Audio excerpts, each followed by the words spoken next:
सभी को नमस्कार। आज का जो हमारा ये सेशन है साइंस के विद्यार्थियों को पूर्ण रूप से समर्पित है। जो विद्यार्थी साइंस से सेकंड ग्रेड की तैयारी कर रहे हैं उन विद्यार्थियों के लिए बहुत ही महत्वपूर्ण है, क्योंकि एक लंबा अरसा बीत गया था कि हमने साइंस के विद्यार्थियों से कोई मुलाकात नहीं की। हमेशा 10-15-20 दिन से एक ऐसा वीडियो डालते हैं जिससे एक मोटिवेशन वीडियो जिसको कह सकते हैं, ताकि विद्यार्थी लगातार बिना किसी वैकेंसी के भी जो विद्यार्थी तैयारी कर रहे हैं उनको ऐसा ना लगे कि हमारे लिए कोई नहीं है। हम लगातार इसी उद्देश्य से एक वीडियो डालते हैं ताकि जो विद्यार्थी तैयारी कर रहे हैं वो हमसे जुड़े रहें और जो भी समस्याएं उनको आती हैं, छोटी बड़ी समस्याएं, उनका वो खुद निस्तारण कर सके। तो और इससे मोटिवेशन भी मिलता है कि लगता है कि हाँ, हमें कुछ करना चाहिए या किस प्रकार से, क्योंकि जब एक लंबे समय तक कोई वैकेंसी नहीं होती है, कोई बताने वाला नहीं होता, तो एक खुद को ऐसा लगता है कि हमारा सिलेक्शन होगा या नहीं होगा। ऐसे नेगेटिव विचार कई बार हमारे मन में आने लगते हैं। तो उन सब बातों को ध्यान में रखते हुए हमने आपसे वादा भी किया था कि आने वाली जो सेकंड ग्रेड है उसके लिए हम एग्ज़ाम होने के बाद रिजल्ट तक आपके साथ रहेंगे। उसी कड़ी के अंदर हम आज पुनः आपसे साइंस सेकंड ग्रेड में जो विषय हैं उनसे संबंधित कुछ महत्वपूर्ण बातें, कुछ महत्वपूर्ण सेशन ये रख रहे हैं। उसमें बहुत सी चीज़ें आपको नई सीखने को मिलेगी। आपको सबसे पहले, जैसा कि आज वीडियो के माध्यम से मैंने आपको बताया था कि बजट के अंदर जो घोषणाएं हुई हैं उसमें 70-80 हज़ार की जो घोषणा है उसमें शिक्षा विभाग का भी हालांकि क्लियर नहीं है, लेकिन आप मानकर चलें कि शिक्षा विभाग में भी बड़ी भर्ती आएगी। अब आने की जो पॉसिबिलिटी है, जो संभावना है, वो हमारे अनुमान से अक्टूबर-नवंबर तक संभावना है। अक्टूबर-नवंबर या दिसंबर के आसपास जो भर्ती आती है सेकेंडरी एजुकेशन की, और उसका एग्ज़ाम 2025 में अगस्त के बाद, अगस्त, सितंबर, अक्टूबर या नवंबर तक हो सकता है। तो उसमें आपको लगभग साल भर का समय मिलेगा और अब वो अनुकूल समय है, बहुत ही शांति काल है, बहुत शानदार समय है कि इस समय आप अपनी जो तैयारी है उसको शुरुआत कर सकते हैं, धार दे सकते हैं, ताकि आने वाले समय में आपको किसी भी प्रकार का डिमोलाइज की स्थिति नहीं हो। डिमोलाइज कब होते हैं? जब वैकेंसी बिल्कुल पास हो, हमारी तैयारी नहीं होती है, तभी आपको तैयारी स्टार्ट कर देनी चाहिए। इसी उद्देश्य से बहुत से ऐसे वीडियो मैंने डाल रखे हैं जिसमें बायोलॉजी को हम कैसे तैयार करें, केमिस्ट्री को हम कैसे तैयार करें, फिजिक्स में कौन से यूनिट्स पढ़ें, टीचिंग मेथड में हम क्या पढ़ें। बहुत से ऐसे वीडियो हमने पहले से डाल रखे हैं और आज पुनः उसी श्रृंखला में हम बात भी करेंगे कि जैसे हम शुरुआत, हमारे साथ हैं दुलीचंद जी। आपको पता भी है कि सेकेंड ग्रेड साइंस के अंदर केमिस्ट्री विषय का बहुत बड़ा योगदान है, उसको किस प्रकार से कवर करना है। और ये आप भी जानते हैं, मैं भी जानता हूँ कि केमिस्ट्री नाम बड़ा है, कहने में ऐसा लगता है कि न्यूमेरिकल आते हैं, लेकिन प्योरली 90% जो पेपर है हमारा वो थ्योरेटिकल और बिना न्यूमेरिकल वाला होता है। वहाँ से केवल एनसीईआरटी प्रश्न, एनसीईआरटी बेस सीधे थॉट प्रश्न पूछे जाते हैं, वो आप आराम से हल कर सकते हैं यदि आपने पुराने पेपर देखे हों, एनसीईआरटी को अच्छे से पढ़ा हो। हमारे जो टेस्ट सीरीज के पेपर हैं पुराने वो भी आपने देखे हों, या अपने स्तर पर कोई ऑब्जेक्टिव बुक आपने ले रखी हो, तो उन प्रश्नों को आप साथ साथ टॉपिक वाइज करते जाएं। एक टॉपिक को पढ़ें, फिर उसके ऑब्जेक्टिव 30-40 क्वेश्चन आप जरूर निकालें, फिर टॉपिक को पढ़ें, फिर 30-40 ऑब्जेक्टिव निकालें। ऐसा आप बार बार जब 2-3 बार ऐसा कर लेते हैं तो आपको अंत में हर एक चीज़ आपके टिप्स पर होगी और आपका जो मोटिवेशन है वो बहुत शानदार होगा। अपने आप मोटिवेशन, जो आंतरिक मोटिवेशन है, हम जो आपको मोटिवेशन दे रहे हैं वो बाहरी मोटिवेशन है जिसकी म्याद 5 दिन, 10 दिन, 15 दिन, 1 महीना होती है, और जो आंतरिक मोटिवेशन है वो हमें हमेशा मोटिव रखता है। तो आंतरिक मोटिवेशन के लिए आपको पढ़ना होगा, पढ़ोगे तो आपको कुछ चीज़ें याद होंगी और उसके आधार पर आपका जो बेसिक है वो क्लियर होता जाएगा और आप अपने स्तर पर बहुत शानदार अच्छे से कर पाएंगे। तो अब हम वीडियो की शुरुआत में बात करेंगे सब्जेक्ट रसायन विज्ञान केमिस्ट्री के ऊपर कि सेकंड ग्रेड के अंदर कहाँ से कैसे प्रश्न पूछे जाते हैं, कौन सी यूनिट हमारी थ्योरेटिकल है, ज़्यादातर प्रश्न थ्योरेटिकल से आते हैं, कहाँ कहाँ से कैसे प्रश्न आते हैं, आपको कौन सी बुक्स पढ़नी चाहिए, और विशेष कोई रणनीति है वो भी हम आपसे साझा करेंगे कि आपको इस तरीके से हमारी जो केमिस्ट्री या रसायन विज्ञान है उसके जो 43 से 45 प्रश्न है वो हमें सही करने अधिक से अधिक मात्रा में।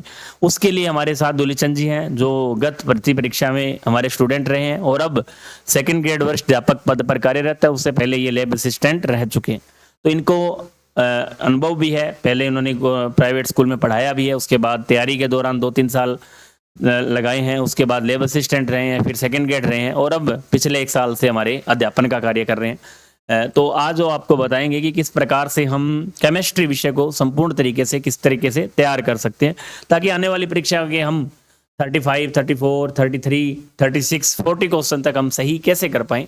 और कहाँ से ज़्यादातर प्रश्न किस यूनिट से आते हैं, बुक्स कौन सी पढ़नी है, वो सारे जो तमाम आगामी जो 5-7 मिनट हैं वो दुलीचंद जी से आप रूबरू होंगे। दुलीचंद जी। धन्यवाद सर जी। सबसे पहले तो एग्ज़ाम हेल्प के जो हमारे सदस्य हैं, टीम सदस्य हैं, हमारे साथ जो जुड़े हुए विद्यार्थीगण हैं, उन सभी का इस ऑनलाइन प्लेटफॉर्म पे हार्दिक स्वागत और अभिनंदन है। अपन बात स्टार्ट करें कि सेकंड ग्रेड में अगर हमें सिलेक्शन लेना है तो केमिस्ट्री हम कैसे तैयार करें।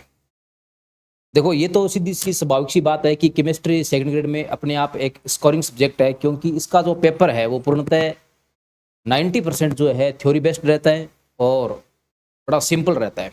अगर अपने थोड़ा सा ध्यान से पढ़ा है तो अपन आराम से इसके अच्छे क्वेश्चन 35 से लेकर के 40 तक आराम से सही कर सकते हैं। और ये इतने क्वेश्चन जो है भी, अगर आप केमिस्ट्री में 35 क्वेश्चन भी सही करते हो तो आपको स्कोरिंग भी करवाएगा और आपको सिलेक्शन में बहुत बड़ी भूमिका भी आपकी रहने वाली है। तो कोई भी अगर हम तैयारी स्टार्ट करें तो उससे पहले एक स्वाभाविक सी बात है कि हमारे पास एक रणनीति होनी चाहिए, एक प्लान होना चाहिए, एक योजना होनी चाहिए कि हम तैयारी स्टार्ट कर रहे हैं तो कैसे करें ताकि हमारी जीत हो, हमें सफलता हासिल हो, है ना। जिस प्रकार एक युद्ध जीतने से पहले एक युद्ध की रणनीति बनाई जाती है कि इस युद्ध को कैसे लड़ा जाएगा।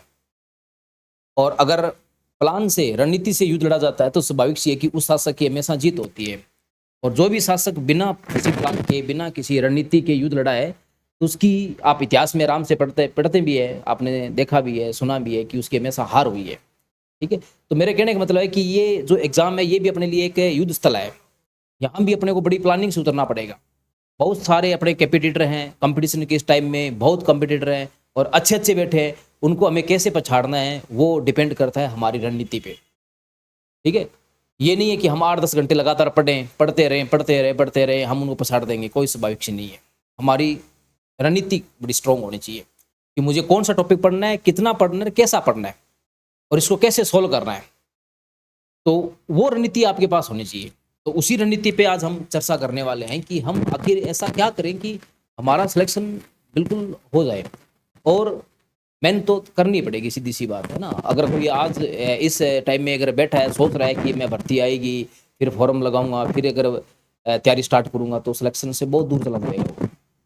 आपको तैयारी स्टार्ट रखनी है, नियमित रखनी है। चाहे आप नियमितता 3 घंटे के रखते हो, बहुत बड़ी बात है, आपको नियमितता रखनी है। हताश नहीं होना है कि अभी तक भर्ती नहीं आई, हम क्या करें, भर्ती आएगी, सारे फॉर्म भरेंगे, सिलेक्ट वही होगा जिसके पास नियमितता थी और पूर्व तैयारी थी, है ना। आग लगने पर अगर अपन कुआं खोदेंगे तो अपन नहीं बच पाएंगे। हमारे पास पहले से कुआं खोदा होना चाहिए, मतलब हमारी तैयारी पहले से होनी चाहिए। अगर हमारी पहले से तैयारी है, हमने सिलेबस को एक बार भी कर लिया है, तो आपको मैं बताऊं कि जिस दिन भर्ती आएगी तो आपका एनर्जी लेवल, आपका कॉन्फिडेंस जो होता है, आत्मविश्वास होता है और आपकी जो आंतरिक प्रेरणा है वो आपकी सबसे ज़्यादा रहेगी। आप बड़े खुशी से फॉर्म भरोगे और आपको महसूस भी हो जाएगा कि मैं इस एग्जाम में सेलेक्ट होने वाला हूँ। ठीक है, जो बच्चा फॉर्म भरेगा, पहली बार जिसने फॉर्म भर रहा है, तैयारी नहीं कर रखी है बिल्कुल भी, वो आपको बिल्कुल थोड़ा सा हताश महसूस होगा, कन्फ्यूजन लिए हुए फिरता हुआ आपको घूमता हुआ महसूस होगा कि मैं क्या करूं, कैसे करूं, इतना बड़ा सिलेबस है, ये है वो है ना। तो वो तो फिर एक बहाने वाली सी बात हो गई। तो आप इस वहम में तो रहे नहीं कि सर अभी वैकेंसी नहीं है, हम तैयारी कैसे करें। देखो, सिलेक्शन लेना है, तपना पड़ेगा, सीधी सी बात है। और बिना तपने के तो कुछ नहीं मिलने वाला। उसके लिए आपको नियमित तैयारी स्टार्ट रखनी है। हम ये नहीं कहते कि आप आज से 10 घंटे स्टार्ट कर दो, आप 4 घंटे रखो, 3 घंटे रखो, लेकिन आप अगर भर्ती आने से पहले एक सब्जेक्ट ही अगर मजबूत कर लेते हो अपना, या 2 सब्जेक्ट मजबूत कर लेते हो तो आप सिलेक्शन में आ गए। लेकिन आप अगर भर्ती आने के बाद इंतजार करते हो तो आप सिलेक्शन से बहुत दूर चले गए। सिलेक्शन उसी का होगा जो पहले से तैयारी करके आया है ना। आप एकदम से तैयारी करोगे, हड़बड़ा जाओगे, कुछ नहीं कर पाओगे, आपको सिलेबस ही समझ में नहीं आएगा, मुझे क्या पढ़ना है, कहाँ से पढ़ना है। फिर आपको मतलब कंफ्यूज होकर के आप वहीं उसी घूम चक्कर में घूमते भंवर में फंस जाओगे। तो बात करते हैं हम आज केमिस्ट्री की। देखो, केमिस्ट्री की बात करें तो केमिस्ट्री अगर आपको तैयार करनी है तो आपके पास सबसे पहले 11th और 12th की एनसीईआरटी होनी चाहिए। एनसीईआरटी के अलावा मैं तो ये कहता हूँ कि आपको कुछ नहीं पढ़ना है। अगर आप पढ़ते हो तो आपने जो कोचिंग कर रखी है, कोई भी कोचिंग कर रखी है, आप उसके नोट्स पढ़ने के तुरंत बाद आप एनसीईआरटी पढ़ें। आपको एनसीईआरटी से बाहर सेकंड ग्रेड में पिछले प्रश्नों पत्रों के आधार पे, मेरा अनुभव जो कहता है, बाहर कोई क्वेश्चन नहीं मिलने वाला। मैंने पिछले साल 2022 की जो भर्ती है सेकंड ग्रेड जो है या संस्कृत डिपार्टमेंट की है, एजुकेशन डिपार्टमेंट की है, उससे पीछे वाले जो भर्ती है उनके पेपर देखे। आप ताजुब करोगे कि आप उन पेपरों को देखना, एनसीईआरटी से डायरेक्ट न्यूमेरिकल बिना डाटा चेंज हो रखे हैं, कोई डाटा भी चेंज नहीं है, है ना, आंकड़े भी सेम है, सीधा न्यूमेरिकल डाल रहा है। और वो न्यूमेरिकल डाल रहा है जो एग्जाम के बुक के जो बीच में एग्जाम्पल दे रखे हैं वो डाल रहा है। तो मतलब अपनी पहली प्रायोरिटी होनी चाहिए कि हमारे पास एनसीईआरटी तैयार होनी चाहिए। एनसीईआरटी तैयार है, मेरा केमिस्ट्री तैयार है, ठीक है। फिर अपन कौन सा टॉपिक पढ़ें, कैसे पढ़ें। देखो जो भी आप टॉपिक पढ़ते हो आपके पास सेकंड ग्रेड का सिलेबस होना चाहिए, उसमें कौन कौन सा पॉइंट लिख रखा है उस टॉपिक का, उस पॉइंट को सब पॉइंट जो है उसके बिंदु है, हर बिंदु आपको पढ़ना है और उस बिंदु पे कैसे क्वेश्चन आएंगे उसके लिए मेरी आपको एक पर्सनल जो राय है वो ये है, आप किसी भी अच्छे संस्थान की, एक अच्छे कोचिंग इंस्टीट्यूट की एक अच्छी सी टेस्ट सीरीज ज्वाइन कीजिए। आप उस टेस्ट सीरीज को देखो कि जो इसमें पेपर बन रहा है क्या वो पेपर ऐसा है कि जिस टॉपिक का हो रहा है, जैसे मान लो पेपर हो रहा है एटॉमिक स्ट्रक्चर का, तो क्या एटॉमिक स्ट्रक्चर के हर पॉइंट को टच कर रहा है क्या।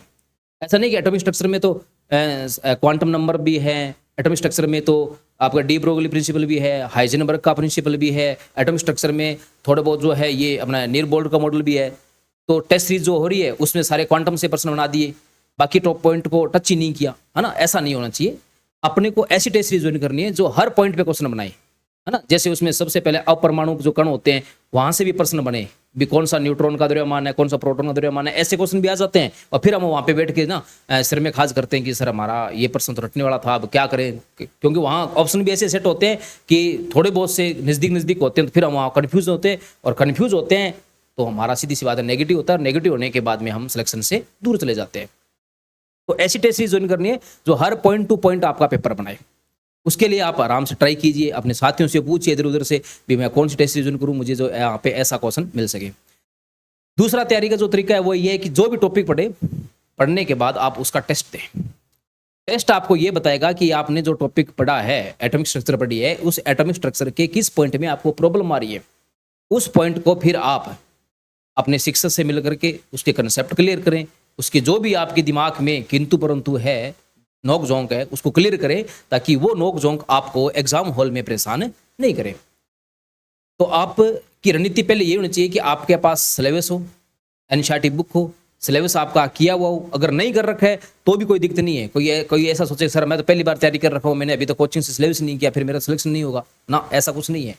अगर आपने अभी बीएड की है, आप पहली बार एग्जाम दे रहे हो, तो आपने जो कोचिंग का सिलेबस ले रखा है उसको आप करिए, कोई दिक्कत नहीं है। लेकिन सिलेबस जैसे हो रहा है, जैसे मान लो आपका उस कोचिंग में टॉपिक हो गया केमिस्ट्री के, है ना, हाइड्रोकार्बन टॉपिक हो गया, तो अब आप क्या करो, टेस्ट सीरीज बराबर ज्वाइन कर रखो। आप हाइड्रोकार्बन का आप टेस्ट दोगे तो आपको ये पता चल जाएगा कि आपने जो हाइड्रोकार्बन कोचिंग से समझा है उसमें आपका कौन सा कंसेप्ट मिसमैच हो रहा है या कौन सा कंसेप्ट आपको क्लियर नहीं है। तो आपको तुरंत उसी समय रात को 30 मिनट एक्स्ट्रा देके उस टॉपिक को क्लियर करना है कि हाँ इस टॉपिक में ये कंसेप्ट है और ये क्वेश्चन ऐसे सॉल्व होने वाला है।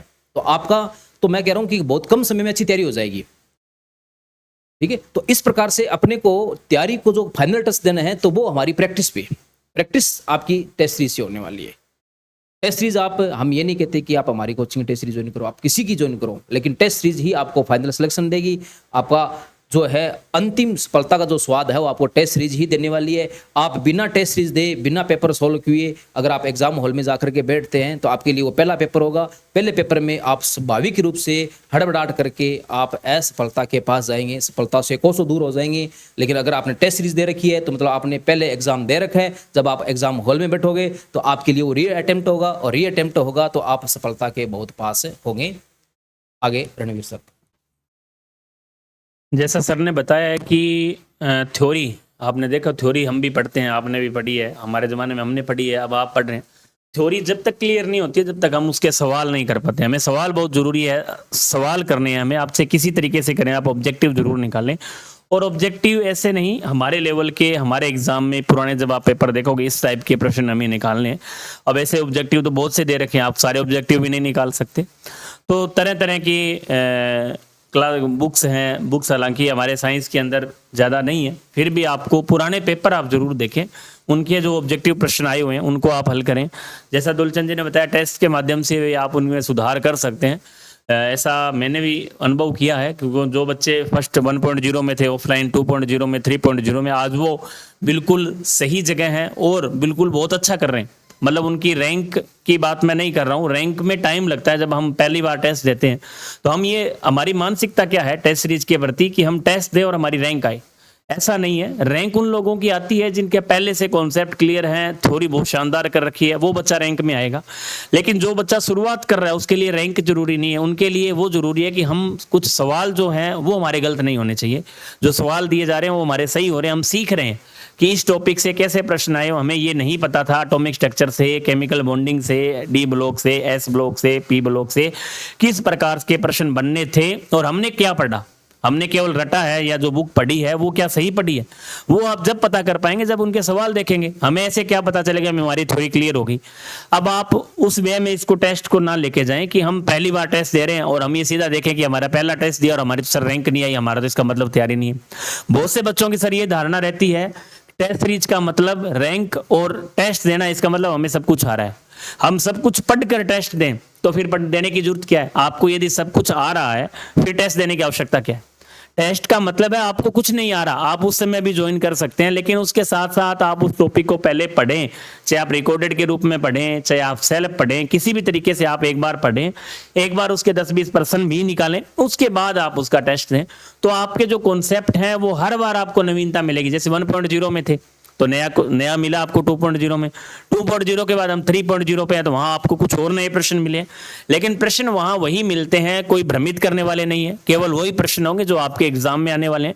जब आप एग्जाम होगा तो सब हमारी ये जो हमने आपको शुरू से कह रखा है कि आप फाइल लगा लो, पेपर को डाल लो, और जब एग्जाम हो तो उस टाइम आप देख लेना किस टाइप के प्रश्न केमिकल बॉन्डिंग से आए हैं, किस प्रकार के एनिमल फिजियोलॉजी से आए हैं, किस प्रकार के ग्रेविटेशन से आए हैं और किस प्रकार के टीचिंग मेथड से आए हैं। ये चीजें आपको जब पता चलेगी, लेकिन हमारा ये उद्देश्य नहीं है कि आप टेस्ट दें और केवल रैंक से, रैंक का कोई लेना देना नहीं है इसमें, आप केवल सीखें। हमने सीखा क्या है, सर ने जो टॉपिक दिए हैं सिलेबस, देखो सबसे बड़ा फायदा है कि आपका रिवीजन हो रहा है, बार बार आप पढ़ रहे हैं तो आपके निकल रहा है, वो एक बार निकला, 2 बार निकला, 3 बार आपका रिवीजन हो रहा है। दूसरी बात, वैकेंसी नहीं है तो आपको ये भी नहीं लग रहा भी हम पढ़ नहीं रहे हैं, आपका मोटिवेशन बराबर बना हुआ है और बराबर आपका जो सिलेबस है बार बार उसका रिवाइज हो रहा है। और जब वैकेंसी आएगी उस स्थिति में आपकी और आपके जो साथी हैं जो बिल्कुल अब नहीं पढ़ रहे हैं, कह रहे हैं कि हम वैकेंसी के टाइम पढ़ेंगे, उनकी स्थिति आप देख लेना, रात दिन का अंतर होगा।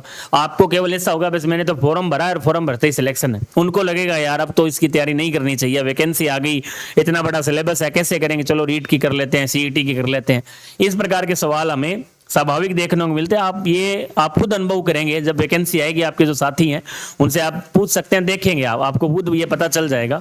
और जो विद्यार्थी लगातार टेस्ट दे रहे हैं, अपनी जो तैयारी है उसको लगातार कर रहे हैं, चाहे आप सेल्फ कर रहे हैं, चाहे आप कोचिंग के माध्यम से कर रहे हैं, चाहे आप किसी भी तरीके से कर रहे हैं, पढ़ रहे हैं, जो बच्चे लगातार पढ़ रहे हैं खुद, जिनको अच्छी तरीके से कवर हो रहा है और उनके सवाल अच्छे हो रहे हैं, तो उनको किसी भी प्रकार की चिंता करने की आवश्यकता नहीं है, रेगुलरिटी रखनी है।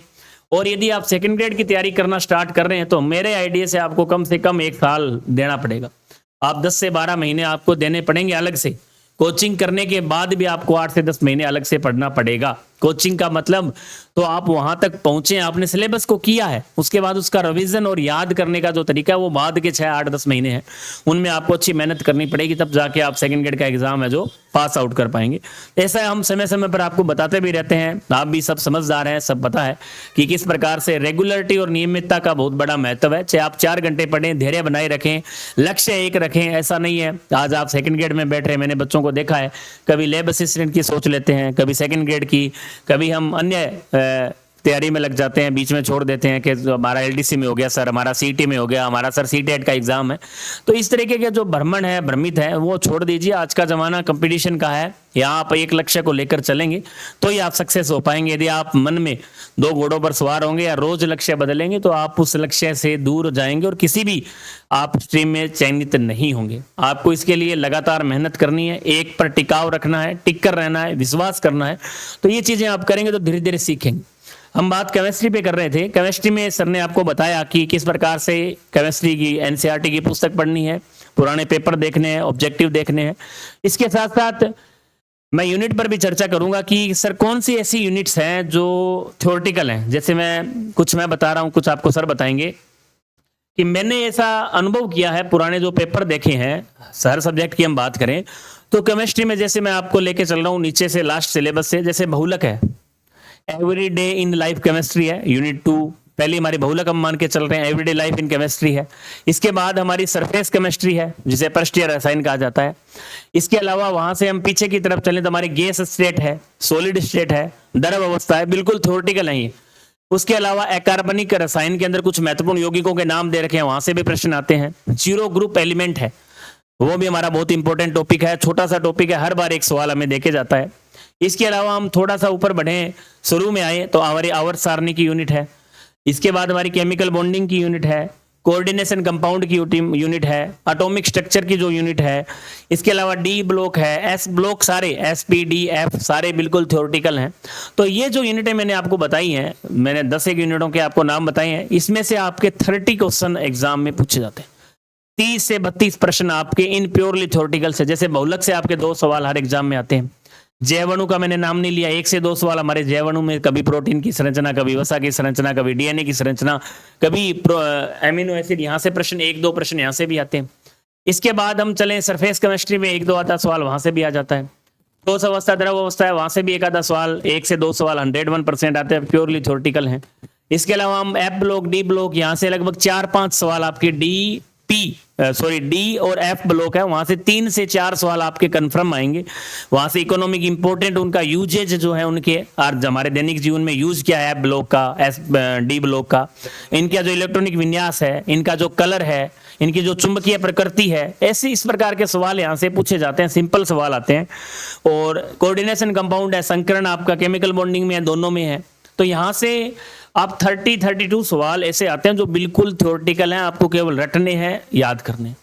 अब हम इसके अलावा भी कुछ यूनिट्स देखें, हम देखते हैं कि थोड़ा सा आपको लग रहा है कि हार्ड है, उसकी हम बात करें। जैसे केमिकल काइनेटिक्स है, इक्वेरिबियम है, हमारी इलेक्ट्रो है, सॉल्यूशन है और स्पेक्ट्रो है। ये वो 5 यूनिट हैं जो हमें वास्तव में बताती है कि केमिस्ट्री है। बाकी तो हमें केवल रिवीजन करना है, वहां केवल थ्योरेटिकल है, उनको आप बायो मान के भी पढ़ सकते हैं। 5 यूनिट है जिससे आप मानकर चलें 7 से 8 सवाल आपके पूछे जाएंगे। ये 5 unit spectro, electro, chemical kinetics, equilibrium और सॉल्यूशन, ये जो हमारी 5 यूनिट है, यहाँ से 7 से 8 सवाल आपको पूछे जा सकते हैं, जिसमें से 2 से 3 सवाल यहाँ भी हमारे क्या होंगे, थ्योरेटिकल होंगे। न्यूमेरिकल की संख्या 4 से 5 अधिकतम रहेगी हमारी। तो वो आप धीरे धीरे जब आप अभ्यास करेंगे, खुद पढ़ेंगे, आपके जो कोचिंग इंस्टीट्यूट है वहां से अपने कोचिंग किया, उनके सवाल जो उन्होंने करवाए हैं, या अपने टेस्ट के वीडियो सोल्यूशन के माध्यम से भी उनको आप सरल सोल्व कर सकते हैं। तो ये कहने का मतलब है कि आप केमिस्ट्री को बहुत बड़ा हवा ना बनाएं, बहुत आसान है यदि आप रिवीजन करेंगे। इसके अलावा सर यूनिट कोई ज्यादा, जैसे आपने पीछे के पेपर हमने अभी देखे थे, जो किताब का काम चल रहा था, या हमने जो टेस्ट बनाए उनमें पुराने पेपर उसमें देखे तो आपको कौन सी ऐसी यूनिट लगी जहां बच्चों को उस यूनिट पर ज्यादा ध्यान देना चाहिए, या ज्यादातर सवाल वहां से पूछे जाते हैं थ्योरेटिकल टाइप में, यदि हम देखें। और कौन सी यूनिट अपने आप में इंपॉर्टेंट है, 2-4 यूनिट ऐसी जो वास्तव में ज्यादातर प्रश्न हमें सेकंड ग्रेड में या एसीएफ में पुराने जो पेपरों में वहां देकर गई है। ऐसी कोई यूनिट है तो आप बच्चों को बताएं। अपन स्कोरिंग यूनिट की तरफ बात करें केमिस्ट्री में, तो एटॉमिक स्ट्रक्चर है, जैसे पूर्णतः थ्योरेटिकल टॉपिक है, और उसमें लगभग एक तो जैसे क्वांटम संख्या इन पे क्वेश्चन पूछता है, सवाल कोई भी एग्जाम हो, और उसमें क्वांटम नंबर से एक हुंड का नियम या पाउली नियम यहाँ से, या n+l वाला नियम यहाँ से क्वेश्चन उठाता है, पक्का 100% उठता है यहाँ से, ठीक है। उसके बाद में अगर अपन और स्कोरिंग यूनिट देखें तो जैसे हमारी आवर सारणी है, पीरियोडिक टेबल है, तो पीरियोडिक टेबल में जो मोस्टली जो क्वेश्चन आने वाला है मेरे हिसाब से, तो जो इलेक्ट्रॉन लब्धि ऊर्जा है, बिल्कुल इलेक्ट्रॉन जो क्लोरीन की ज्यादा है फ्लोरीन से, या है ना, प्रश्न सर मतलब ये एग्जाम में देखा है, हर एग्जाम में प्रश्न आया, केवल उसका प्रश्न चेंज किया है, कहीं ग्रेटर देन सीएल, कहीं लेस देन सीएल, बहुत रिपीट हुआ, मतलब ये हर एग्जाम में रिपीट हो रहा है। कॉलेज लेक्चरर सर लेकर के सर लैब असिस्टेंट तक ये क्वेश्चन रिपीट हुआ है, और फिर ये गलत करके आते हैं। हम मतलब एक आप बुक भी निकाल रहे हैं प्रीवियस ईयर क्वेश्चनों की, उसमें आपको ये क्वेश्चन सारे देने वाले हम, कि कौन सा क्वेश्चन कहाँ आया हुआ है, कितनी बार आया है, और उससे संबंधित और कैसे क्वेश्चन बन सकते हैं, या कौन सा पॉइंट बन सकता है, वो उसके हमने व्याख्या में दे रखी है। आप बुक जब आए तो आप देखना उसको जरूर आराम से।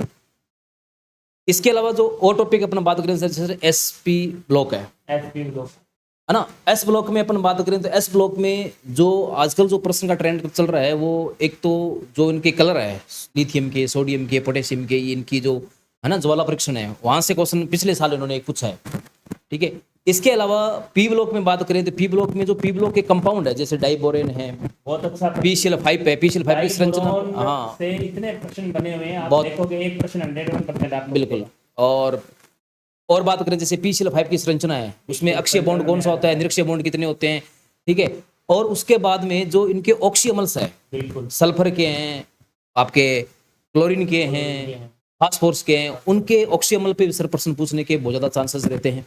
बाकी इनकी जो जनरल प्रॉपर्टी है जैसे फोस्फिन है, फोस्फिन की जनरल प्रॉपर्टी मछली के समान गंध है या विषैली होती है या धूमर देती है, ये जनरल प्रॉपर्टी भी सर ये पूछने के काफी इनके चांस रहते हैं। तो मतलब ये थ्योरेटिकल टॉपिक है, ये अपने अच्छी तरह तैयार होने चाहिए, ठीक है। फिर अपन बात करें बहुलक पे, तो बहुलक पे भी आपको 2 क्वेश्चन देखे जाएगा एग्जाम में, बहुलक आराम से 1 से 2 Theoretical और क्वेश्चन, केवल हाँ। NCERT जैसा आपको पढ़ना और उसमें कुछ नहीं पढ़ना है आपको, उसमें इतने ध्यान रखना है कि इसकी एकलक कौन सा है ना, इसकी मोनोमर इकाई कौन सी है, या किस किस के मोनोमर के संयोजन से बहुलक बनता है, जैसे नायलॉन 66 या है, अन्य नाम कई बार या अन्य नाम कौन सा है इसका, ये क्वेश्चन आपसे पूछ सकता है।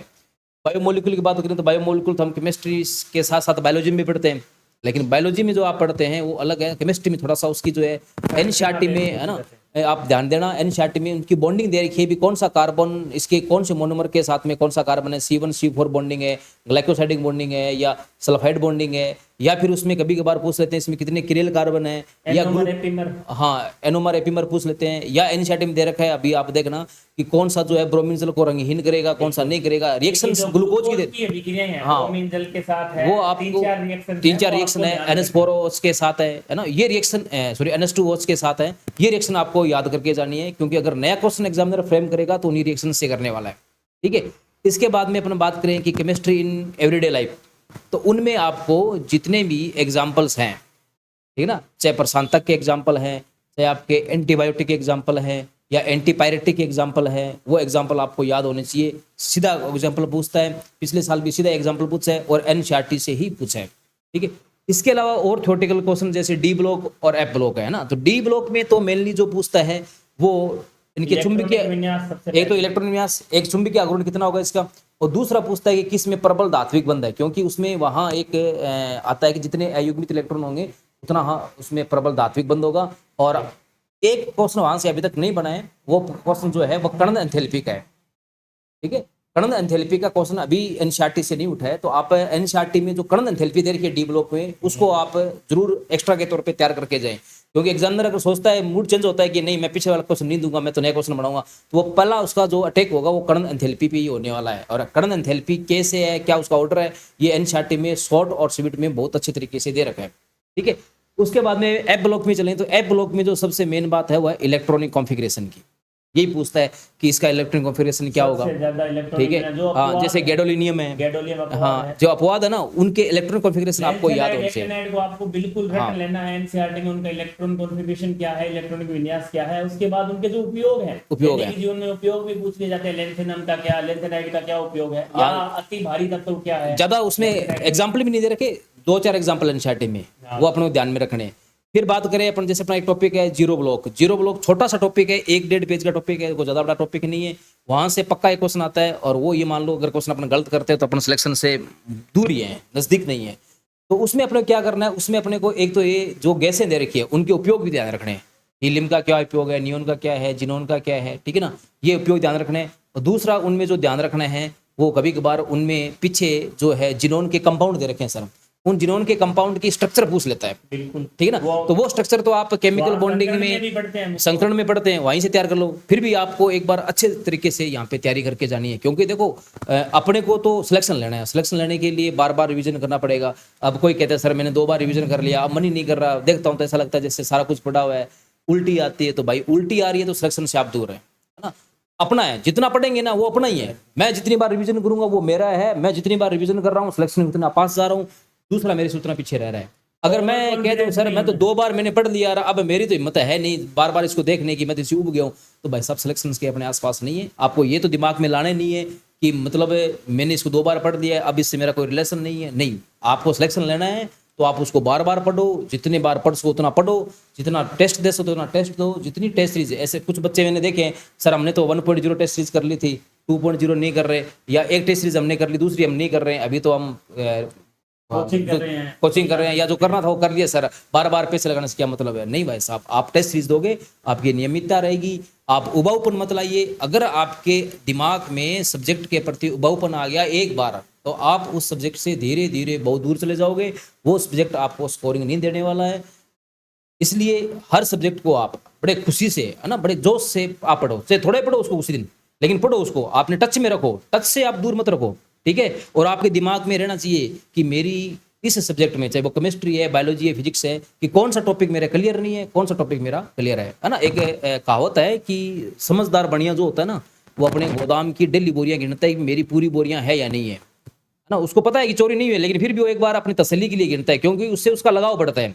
तो अपने को डेली ही ये रिपोर्ट अपने दिमाग में रहनी चाहिए कि केमिस्ट्री में मेरे ये टॉपिक मेरे को नहीं आ रहा है, मुझे ये करना है या नहीं करना है ना। अब बात करें अपने स्किप करने वाला टॉपिक। देखो केमिस्ट्री में अगर आप स्किप करते हो तो एक स्पेक्ट्रो टॉपिक है, उसको कर सकते हो, क्योंकि उसमें आपको जैसे एक लीम याद करना पड़ेगा, बेस वैल्यू याद करनी पड़ेगी, लेकिन उसके जनरल क्वेश्चन हम ऐसे तैयार कर रहे हैं जो रिपीट हो रहे हैं, वो क्वेश्चन हम आपको उपलब्ध करवाएंगे। आप वो क्वेश्चन कर लो, उनमें से क्वेश्चन आते हैं तो आप आराम से करके आएंगे, उनसे बाहर क्वेश्चन आते हैं तो मैं ये कहता हूँ कि राजस्थान में बिरले ही कर पाएंगे, आपके अलावा कोई नहीं कर पाएगा। क्योंकि आजकल जो ट्रेंड चल रहा है ना कॉलेज के अंदर बीएससी करने का, तो कोई सर रेगुलर जाके नहीं कर रहा है, ठीक है। तो सबकी ऐसा ही होता है, स्पेक्ट्रो में कोई ज़्यादा कुछ नहीं कर पाता। तो उसके जो पीछे जो प्रीवियस ईयर के क्वेश्चन है ना, या उन पे और कैसे बन सकते हैं, वो क्वेश्चन हम आपको प्रोवाइड करवाएंगे, आप उनको करिए, उनमें से हमारी संभावना है कि आराम से क्वेश्चन रिपीट हो जाएगा, ठीक है। उसके बाद में सर जैसे कह रहे थे न्यूमेरिकल वाला टॉपिक है ना, जैसे साम्यावस्था है, ठीक है, आयनिक साम्य है, उसमें एक रासायनिक साम्य, दो साम्य है ना, तो उसमें आपको कुछ थ्योरेटिकल है, जैसे कभी कभार लुईस एसिड कौन सा है, लेविस बेस कौन सा है, ये पूछ लेता है, तो ये अपने को पता होना चाहिए, या इसका कॉन्जुगेट बेस कौन सा होगा, कॉन्जुगेट एसिड कौन सा होगा, ये टॉपिक थ्योरेटिकल है। अब बात रहे न्यूमेरिकल की, है ना, तो न्यूमेरिकल में जैसे ज्यादा चांस रहते हैं वो एक रहते हैं सम आयनिक प्रभाव पे, सॉरी विलेयता पे, है ना, केएसपी जिसको अपने विलेयता गुणनफल कहते हैं, और विलेयता इस पे न्यूमेरिकल आता है वहां पे, तो वो तो बहुत अच्छा न्यूमेरिकल है। आप एनसीईआरटी कर लो, उससे बाहर नहीं जाने हो। पीएचपी भी आता है, तो पीएच पर भी अगर आप एनसीईआरटी के एग्जांपल आपने कर रखे हैं, एनसीईआरटी के क्वेश्चन कर रखे हैं, तो उससे बाहर क्वेश्चन नहीं जाएगा। सिर्फ अगर जा सकता है तो आंकड़े चेंज हो सकते हैं, बाकी मेथड वो सेम रहने में। तो मेरा तो कहने का मतलब यही है कि पहले आप थ्योरेटिकल टॉपिक तैयार करो, 30-32 क्वेश्चन क्लियर कर लो अपने, उसके बाद आप है ना ऑर्गेनिक सॉरी फिजिकल केमिस्ट्री पे अटैक करो। फिजिकल में फिर आपको क्या करनी है, एनसीईआरटी तैयार करनी है ना, और उसकी एक समरी भी हम आपको देने वाले हैं ना फिजिकल की भी। सर वहाँ पे मेन बात यही है कि अपने दिमाग में नहीं लगता सर मैं फॉर्मूला कौन सा लगाऊं, तो हम आपको एक उपलब्ध करवाएंगे, एक आपको समरी पूरे चैप्टर की भी। आप जब आपको पीएस पढ़नी है तो आपको ये फॉर्मूला लगाना है, केस भी निकालना है तो आपको ये फॉर्मूला लगाना है, ठीक है। और उसके बाद में अपने बात करें कोऑर्डिनेशन की, सर एक मिनट, तो कोऑर्डिनेशन में जैसे अपन बात करें तो कोऑर्डिनेशन भी थ्योरेटिकल है ना। जैसे कभी कभार पूछ लेता है कि आंतरिक चक्रण संकुल कौन सा है, तो हम पता होना चाहिए अपने दिमाग में कि जो स्ट्रॉन्ग लिगेंड होगा वो आंतरिक चक्रण देगा, वीक लिगेंड होगा वो आउटर स्पिन देगा, ठीक है, जिसको अपने हाई स्पिन भी कहते हैं, और आंतरिक चक्रण को लो स्पिन भी कहते हैं। तो ये ऐसे थ्योरेटिकल भी पूछ लेता है। कुछ जैसे फॉर्मूले भी शुरू में जैसे कार्नेलाइट वगैरह के, हाँ, ये हुई ये सर, ये एनसीईआरटी की जो शुरू की लाइन एनसीईआरटी में जैसे अपना चैप्टर दे रखा है मेटलर्जी धातु क्रम वाला ना, तो वहां शुरुआत में एक टेबल दे रखी है चैप्टर के बिल्कुल लास्ट में कि इसका ये ऐसक है, इसका ये ऐसक है, वो फॉर्मूले याद होने चाहिए। आजकल फॉर्मूले सर तो एग्जाम में नहीं पूछे हैं, लेकिन ये पूछ रखा है कि कौन सा कॉपर का नाम दे रखा है, उसका कॉपर का ऐसक नहीं है, या कौन सा जिंक का नहीं है, कैलामीन का एक बार हाँ पूछा हुआ है। तो अपने को वो मतलब एनसीईआरटी आपने अच्छी तरह तैयार होना चाहिए। अब जैसे मेटलर्जी है, तो मेटलर्जी थ्योरेटिकली है सर, कुछ ज़्यादा हार्ड वाली नहीं है। अपने को उसमें से 2-4, एक तो जैसे निस्तापन विधि है, एक बर्जानी विधि है, और एक जो है वो वात्या भट्टी वाली विधि है, ठीक है। और जागफलोन से भी पूछा भी कौन से ऐसकों के लिए होता है, सिंपल सा क्वेश्चन पूछा हुआ है। एक जो लास्ट में निकल के लिए इनके लिए जो विधि दे रखी है ना, मौंड प्रक्रम वगैरह है, ये भी अपने को दिमाग में रहना चाहिए कि कौन सा प्रक्रम हाँ किसके लिए होते हैं, ठीक है। तो इस तरीके से अपने को क्या करना है, हर टॉपिक को टच करते हुए चलना है, ठीक है। उसके बाद अपने को जैसे लग गया ठीक है मेरे जितने टॉपिक मेरे से हो सकते थे मैंने कर लिए, फिर उनको फाइनल टच देना है। तो फाइनल टच तो अपन टेस्ट सीरीज से दे सकते हैं।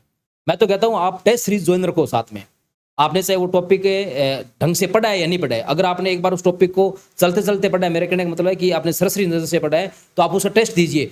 टेस्ट देते ही आपकी औकात आपके सामने आ जाएगी कि मेरा कौन सा प्रश्न गलत हो रहा है, कौन सा गलत नहीं हो रहा है, मुझे ये टॉपिक पढ़ना है। आपको बिल्कुल आपका जो प्रतिबिंब है वो आपके सामने आ जाएगा कि मैं कितना का पानी हूँ, कितना बाहर हूँ, ठीक है। दूसरी बात जो है वो यही है कि बार बार रिवीजन करें, है ना। रिवीजन के साथ टेस्ट सीरीज जरूरी है, क्योंकि रिवीजन जब करते हैं तो पढ़ते हैं ना, तब अपने को ऐसा लगता है हाँ ये तो मेरा पढ़ा हुआ है, ठीक है। आवर सारणी है, आवर सारणी में ये इतने ब्लॉक होते हैं, इतने ग्रुप होते हैं, ये पढ़ लेते हैं अपने, ठीक है। और आवर सारणी में विद्युत ऋणता का ये क्रम होता है, आयनिक त्रिज्या का ये क्रम होता है, विद्युत ऋणात्मकता ये क्रम होता है, इसका सॉरी इलेक्ट्रॉन लब्धि ऊर्जा का ये क्रम होता है। ये अपने दिमाग में बिल्कुल ऐसे अपने आप पहले एक इमेज सी बन जाती है और अपने को ऐसा लगता है मेरे को सब कुछ याद है। लेकिन जब अगर अपन बिना अभ्यास किए, बिना प्रैक्टिस किए जब एग्जाम में बैठते हैं, वही क्वेश्चन अपने को मात देके जाता है।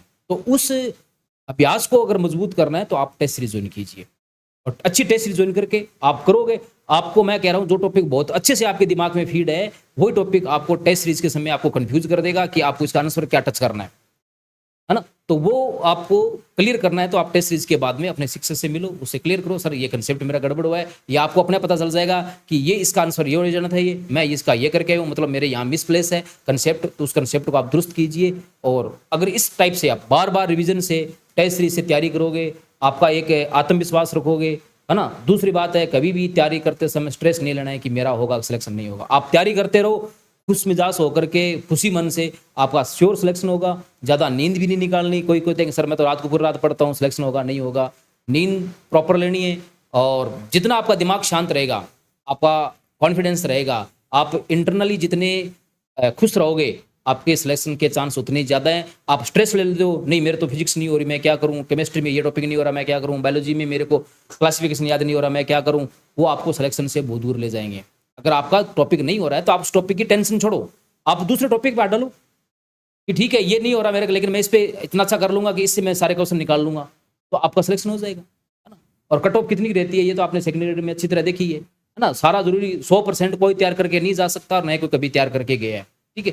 फिर आपको थोड़ा अगर आपका मूड करे कि सर मैं बायोलॉजी जैसे मान लो मुझे क्लासिफिकेशन स्किप करना है, केमिस्ट्री में कोऑर्डिनेशन स्किप करना है, तो सर मुझे 4-5 क्वेश्चन तो अदर सब्जेक्ट से चाहिए, तो आप टीचिंग मेथड पे ऐसा कर लो, सिंपल सा है, अच्छी तैयार कर लो, आपकी साइकोलॉजी अच्छी तैयार कर लो, फर्स्ट पेपर अच्छा तैयार कर लो। और फिजिक्स के भी जो थ्योरेटिकल टॉपिक है जैसे इलास्टिसिटी है ना, ये टॉपिक आप तैयार कर लो अच्छी तरीके से। ये आपको 2-4 क्वेश्चन दे जाएंगे। बहुत सारे टॉपिक ऐसे हैं जैसे ग्रेविटेशन है, ग्रेविटेशन आराम से अपन कर लेंगे क्योंकि सिंपल सा टॉपिक है, अपन पढ़ लेते हैं, ठीक है। तो ऐसे टॉपिक तैयार कर लोगे तो आपको 4-5 क्वेश्चन ये दे देंगे। आपको स्ट्रेस नहीं लेनी है, बिल्कुल शांत दिमाग से, ठंडे दिमाग से आपको तैयारी करनी है। स्ट्रेस कभी नहीं दिमाग में ये तो आनी नहीं चाहिए कि मेरा सिलेक्शन नहीं होगा। दिमाग में ये रहनी चाहिए कि मैंने इतना कर लिया है, इतना मेरा करने वाला है, मैं इतना कर लूंगा, ये कर लूंगा, और इतना मेरा क्लियर है और सिलेक्शन मेरा होगा। आगे सर।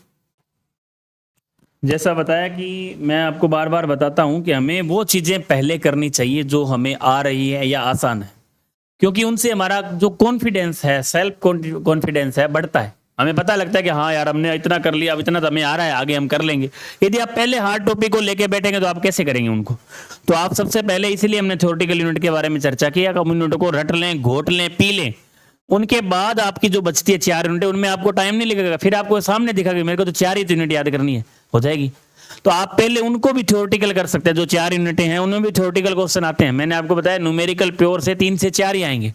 एक सर इसमें ऑर्गेनिक का जो पार्ट है, मुझे इस पर थोड़ा डाउट है कि ऑर्गेनिक से बहुत ज्यादा बड़े स्तर पर कोई प्रश्न नहीं आए हैं। जैसा पीछे के एग्जाम में एनसीईआरटी बेस्ड जैसे अभिक्रियाओं के प्रकार है, एक आधा को रूल है, जो नेम रिएक्शन है या विशेष अभिक्रिया जिसमें विशेष उत्पाद बन रहा है, कोई ध्यान रखना पड़ेगा। बहुत ज्यादा बड़े स्तर पर कोई 1-2 बस रिएक्शन का नामकरण का एक आधा प्रश्न आया हुआ है। एक अभिक्रियाओं के जो प्रकार है वहां से प्रश्न आया हुआ है। बहुत ज्यादा कोई मुझे नहीं लग रहा कि एनसीईआरटी बेस को 2 से 3 प्रश्न कुल मिलाकर प्योर ऑर्गेनिक से आते हैं। ऐसे तो जैसे बहुलक भी ऑर्गेनिक का पार्ट है, ऐसे नहीं। ऑर्गेनिक की अभिक्रियाओं की मैं बात कर रहा हूँ, वहां से आपके 2 से 3 प्रश्न आते हैं। तो वो आप केवल एनसीईआरटी बेस ही अच्छे से कर सकते हैं। डेली एक रिएक्शन याद करोगे तो आपको इनमें सारी नेम रिएक्शन। ऑर्गेनिक की बात करें तो जैसे नेम रिएक्शन है जिसमें कोई विशेष उत्पाद बनता है ना, जैसे एक मार्कोनिक नियम है, एक एंटी मार्कोनिक नियम है, यहाँ से एग्जामिनर प्रश्न उठा लेता है कभी कभी। एक SN1 रिएक्शन है, SN2 रिएक्शन है, वहां से एग्जाम्पल उठा लेता है। ये हाँ चारों ही है। या जैसे plus I effect minus I effect वाला जो प्रश्न है सर ना, हाँ नाभिक्स नहीं है। या बेंजीन जैसे देख करके पूछ लेगा कौन ज्यादा अम्लीय होगा, कौन कम अम्लीय होगा, जहाँ प्लस आई और माइनस आई का इंप्लीमेंट होता है ना, वहां से क्वेश्चन उठा लेता है। तो ये टॉपिक तो समझने वाले आपसे आराम से हो जाएंगे। अब बात रही कि सर जैसे इसकी रिएक्शन इसके साथ करें प्रोडक्ट क्या बनेगा वो पता नहीं रहता ना, तो उसके लिए मेरा कहने का ये मतलब है जो एनसीईआरटी में दे रखी है नेम रिएक्शन मेनली विशेष उत्पाद बना रही है, वो आप याद कर लो। उसका यही है कि आप डेली एक रिएक्शन याद करो, ज़्यादा याद नहीं करने अपने को। डेली एक याद करोगे, 1 महीने के बाद में आपके ऑर्गेनिक की सारी रिएक्शन आपके दिमाग में होगी, ठीक है। अब दूसरी बात रही कि ऑर्गेनिक में सर अगर रिएक्शन याद ना हो तो छोड़ दो, क्या दिक्कत है, थ्योरेटिकल पोर्शन कर लो आप। एरोटोमेट्री इस पे एरोमेटिक का पेपर आता है, अकल नियम पेपर आता है, क्लियर हो गया। आईपीएससी पेपर आएगा, और आईपीएससी पे पिछले 100% ज्यादा वो एनसीईआरटी डायरेक्ट एग्जांपल आए, तो आप वो सारे तैयार कर लो, ठीक है। उसके बाद में प्लस आई है, माइनस आई है, उनके उपयोग है ना, कौन ज्यादा अम्लता दर्शाएगा, कौन क्षारीयता दर्शाएगा, ठीक है। उसके बाद में आप उसके साथ में और जो SN1 SN2 रिएक्शन है ना, यहाँ से सर क्वेश्चन पूछता है, ठीक है। मार्कोनिक आप नियम है, एंटी मार्कोनिक आप नियम है ना, हॉफमैन नियम है, वहां से आप क्वेश्चन आपसे पूछ सकता है, तो वो आप ध्यान रखें। हाइड्रोकार्बन का कई बार प्रश्न आता है। हाइड्रोकार्बन के मोटा मोटे रूप से आपको एनसीईआरटी से बाहर नहीं जाएगा, और एनसीईआरटी से बाहर अगर चला भी गया, हाई लेवल का क्वेश्चन आ गया, ग्रेजुएशन लेवल का अगर डाल भी दिया, तो न तो एग्जाम सेंटर में उसको कोई सोल्व करने वाला नहीं, और जो करके आएगा वो नेगेटिव करके आएगा। इसलिए अपने को तो तैयारी अपनी जो है एनसीईआरटी तक सीमित रखनी है, और पूरी एनसीईआरटी तैयार करनी है।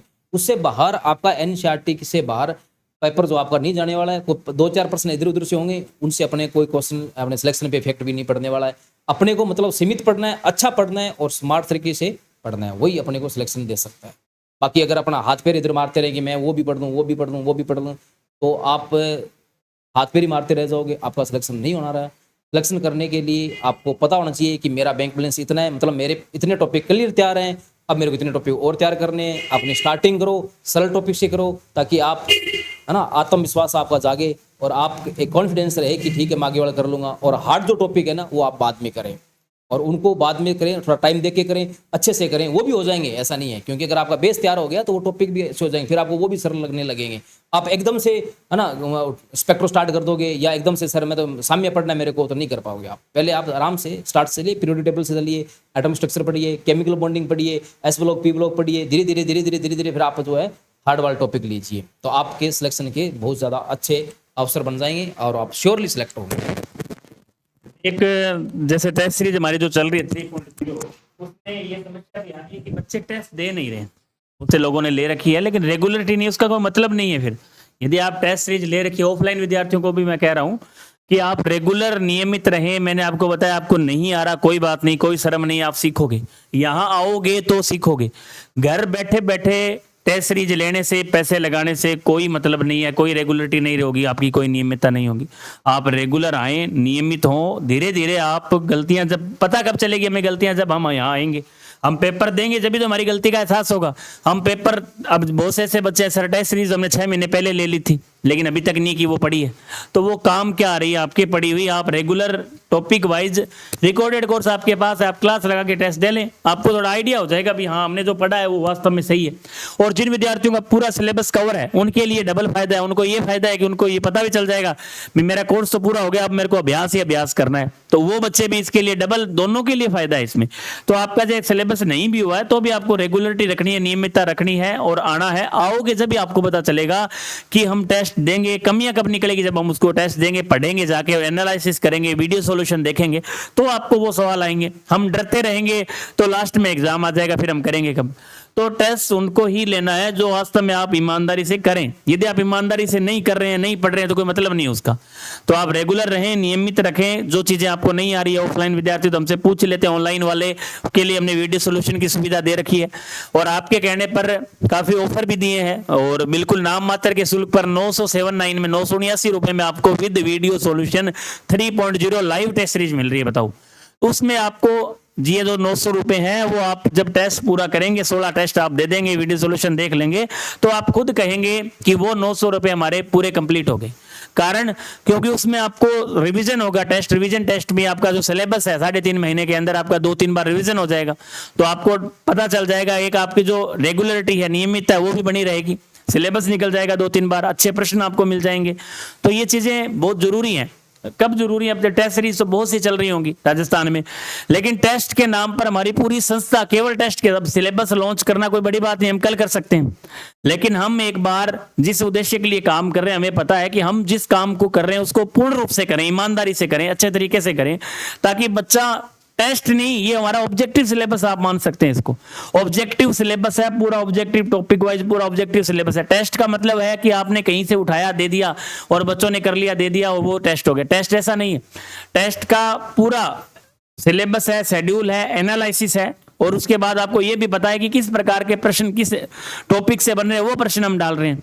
पूरी टीम है। ऐसा नहीं है कि हमने कहीं कॉपी किताब से देखा और प्रश्न वहां से उठाया और कॉपी करके आपको दे दिया। उसका कोई बाजारी जो टेस्ट सीरीज 200 रुपए में, 300 रुपए में, 100 रुपए में आपको प्रश्न मिल जाएंगे, लेकिन वो क्वालिटी नहीं है। अब पैसे क्यों ज्यादा है? पैसे 900 रुपए बहुत बड़ी रकम नहीं है। आप जब 3.5 महीने हमारे साथ लाइव पढ़ेंगे, उसके बाद आपको रिकॉर्डेड 1 साल तक हम दे रहे हैं। बताओ, 1 साल तक आपके ऐप में रिकॉर्ड रहेगी, तो उसमें इतना कोई बड़ा खर्चा नहीं है। उसके बाद हमारी टीम है, पूरी मेंबर है, फिजिक्स के हैं, केमिस्ट्री है, बायो है, तो इतना बनता है। आप एक ईमानदारी से भी हम काम करें तो इतना कोई बहुत बड़ा पैसा नहीं है। तो आप इसका सही तरीके से यूज करें। टेस्ट सीरीज यदि आप ले रहे हैं तो उसको पूर्ण रूप से पढ़ें, करें। यदि आप उसको लेके रिकॉर्डेड छोड़ रहे हैं तो कोई मतलब नहीं है, इससे अच्छा आप ना लें, कोई जरूरी नहीं है। लेकिन यदि आप टेस्ट सीरीज ले रहे हैं तो उसको नियमित से शेड्यूल वाइज उसको देने का प्रयास करें, सीखें, तभी आपको उसका फायदा मिलेगा।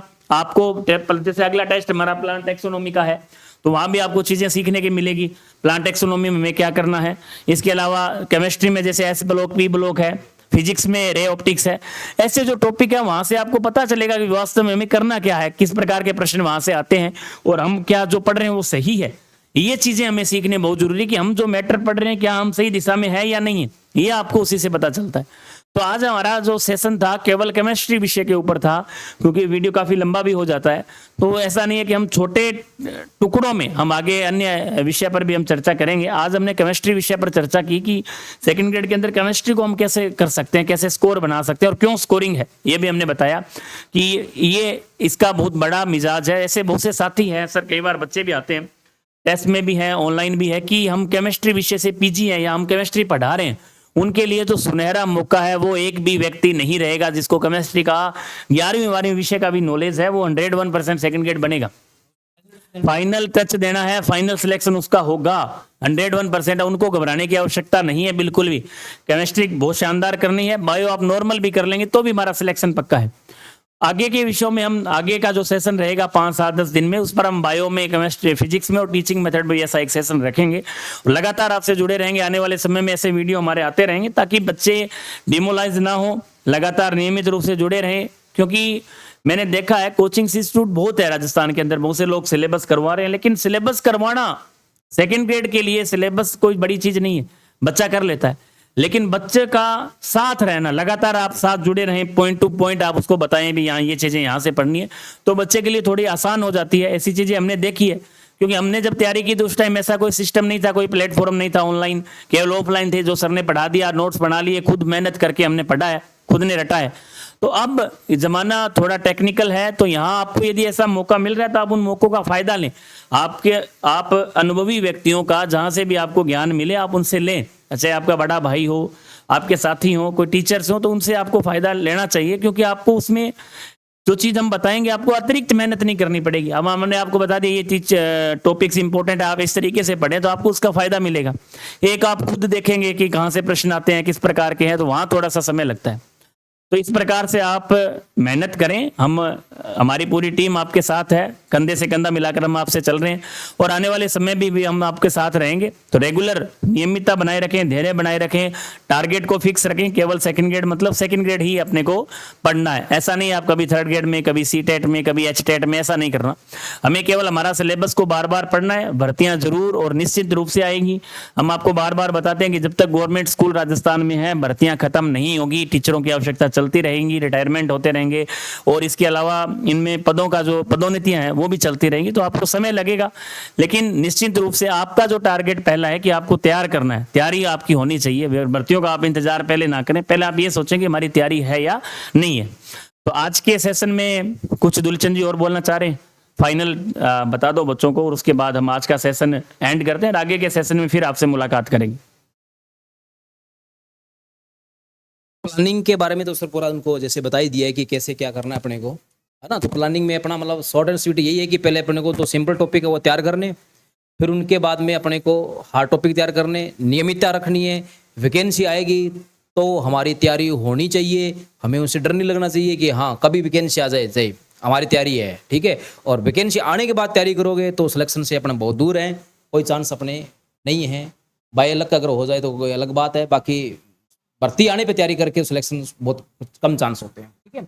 दूसरी बात जैसे सर कह रहे थे कि बहुत सारे बच्चों ने टेस्ट सीरीज ज्वाइन कर रखी है लेकिन टेस्ट देने नहीं आ रहे हैं ना, तो सर बच्चों के दिमाग में ये होता है कि जैसे हमारी रैंक आएगी तो हमारी कम रैंक आई या नंबर कम आए या माइनस में आ गए तो मेरी बेइज्जती हो जाएगी। कोई बेइज्जती नहीं होने वाली। यहाँ जो टॉप रैंक ला रहा है वो यही इसी प्लेटफॉर्म पे बैठा है, और जो माइनस में ला रहा है वो इसी प्लेटफॉर्म पे बैठा है।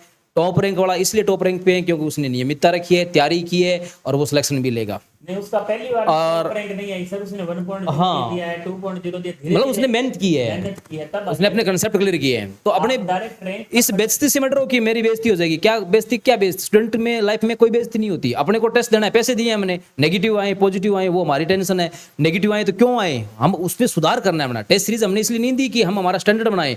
टेस्ट सीरीज हम इसलिए दे रहे हैं कि हमें हमारे अंदर जो कमियां हैं, जो हमारे मिसमैच कंसेप्ट है, उनको हम तैयार करें। तो आप अवश्य टेस्ट सीरीज दें, पैसे दिए, अन्यथा आप घर वालों के पैसे खराब मत करो। सीधी सी बात है ना, पैसे बड़े मुश्किल से बनाए जाते हैं, बहुत पसीना लगता है।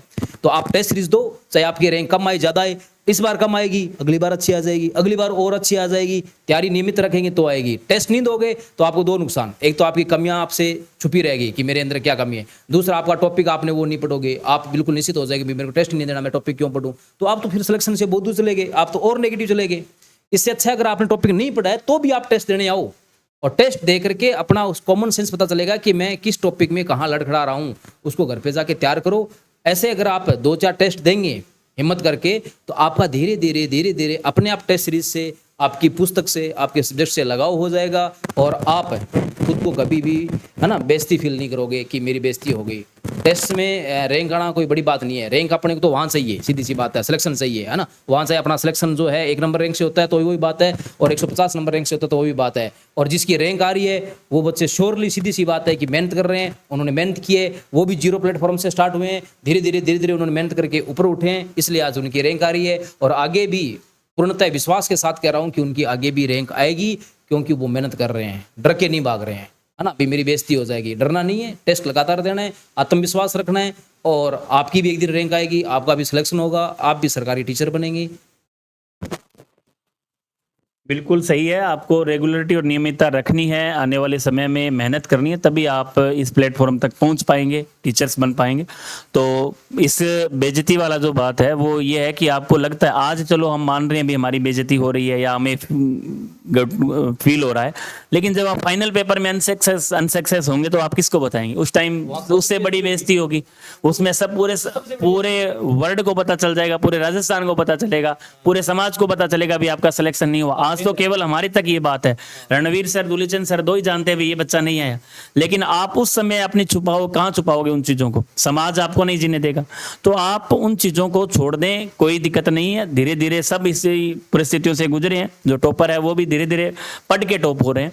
तो आप उन चीजों को छोड़ दें, केवल आप ये चीज देखें कि हमारा पढ़ना क्या है और हमें टॉपिक क्लियर कैसे करना है पहली बार में।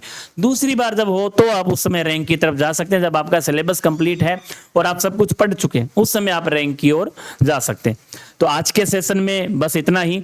नेक्स्ट वीडियो में आपसे मुलाकात करेंगे, तब तक के लिए जय हिंद, जय भारत, जय राजस्थान।